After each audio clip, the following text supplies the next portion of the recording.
Benni, voru það kannski vítin sem voru að leika ykkur grátt? Hægt að hengja þetta einhvern veginn á það? Já. Alfarið þá?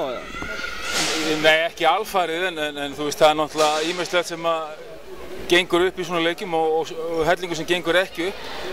En í svona jöfnuleikjum þá eru oftast vítin sem að ráða nú og loka úrslitum og við kláruðum þau í síðasta leik og lokuðum leiknum þannig en náðum ekki að gera það eitthvað.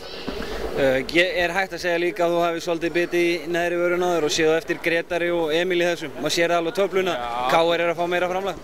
Þú veist, í fyrsta lagi eru við náttúrulega ekki með 2 fimmannalið eins og KR, þú veist, þrátt fyrir að allir verður með.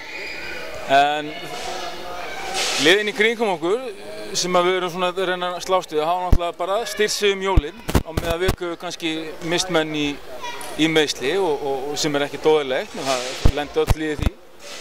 Og við bara okkur hlakka til að fá það aftur, en ég er mjög ánægður með hvernig við höfum höndlað þetta. Við spilum núna 2 leiki á 3 dögum.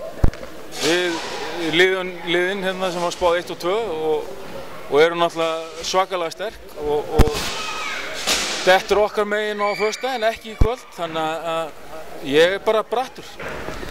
Talandi að vera brattur, þetta er álagið sem verður á milli leikja til dæmis í úrslitakeppninni. Er það fyrirséð að þið verðið veikið þá þannig fyrir? Nei, þú veist, við höndluðum það ágætlega fyrra ef maður rétt, þannig að ég hef engar áhyggjur að því núna.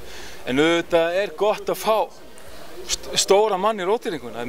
Við erum litlir og við erum að spila á Gumma og Darra í fjarkanum sem er ekki eðlilegt til lengdar og komist ekkert upp með endalaust. Þannig að það verður gott að fá hérna Emil og Grétar inn aftur sem eru 2 hérna sem eru svona 1.95 til 1.98. Okkur veitir ekki að því. Hvað er langt í þá? Ég bara veit það ekki. Ég hugsa þessi meiðsli hérna undir ilinni, sem eru svona þessi tísku meiðsli núna á þessari öld, þau eru bara, það er bara ómögulegt að segja. Þú veist, það kemur alltaf komið bakslag hvenær sem er og eina sem getur gert er bara að hvíla og nutta þetta eitthvað. Þannig að ég ætla ekki að fara að gera spámaður. Ef ég geti sagt til svona, þá væri ég örugglega í kauphöllinni frekar heldur en á einhverju lási tímakaupi hérna í íþróttahúsunum.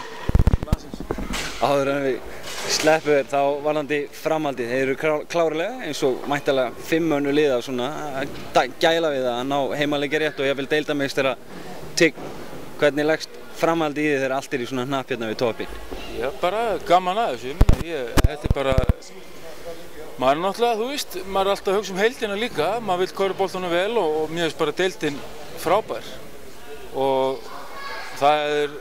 Þegar maður var hérna til dæmis fyrir nokkrum árum þú veist, þú varst ekkert endilega að tjekka á hvernig fyrirleikurinn fór. Þú veist, þú varst ekki að spá í innbyrðis fyrir hvernig einasta leik sem þú fórst í. En það er búið að vera mikið það núna, sérstaklega í vetur og í fyrra reyndar. Þannig að svona bara viljum við hafa þetta.